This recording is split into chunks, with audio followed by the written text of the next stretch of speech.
زه د قرآن مجید کې الله رب العزت فرمایي کل نفس ذائقة الموت.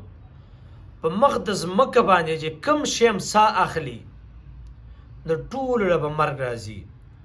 خو بعضې مرګونه دا داسې وي چې دا د انسان په زړه باندې یو داغ پاتې شي.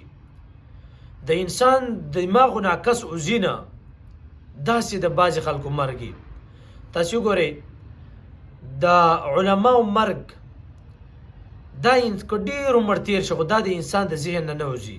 لکه مولانا بجلیګر صاحب کله وفات شوی دی خو د انسان د دماغو نه دا نه وځي. دارنګې سردار علي حقاني صاحب په مخ د ځمکه باندې به زه داسې ویم چې کوم علما هم تېر شوي دي، عالم من حیث العالم چې کوم تېر شوی دی د انسان د ذهن نه نه وځي. اوس هم د انسانانو په ذهنونو باندې دا بادشاهي کوي.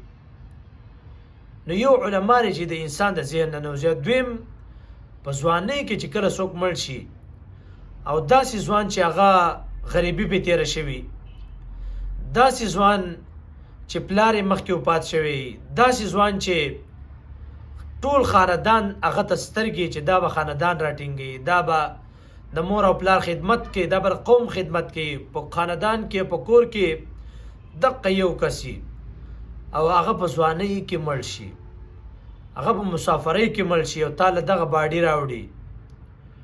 داسې انسان دا د انسان نه هېرېږي. داسې مړی، داسې ورور، داسې کلیوال دا د انسان نه هېرېږي.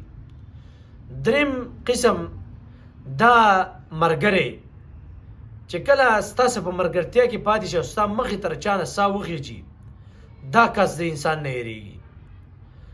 او څلورم چې کله سا په سخت وخت کې چې حالات په تا باندې ناموافق او په هغه وخت کې ستاسو چا امداد وکړه او هغه کس مړ شه، نو کلونه تیر شي تر دې پورې چې قبر د ځمکې څخه خاورې شي او اوار شي هموار شي، بیا هم د انسان نه هېرېږي.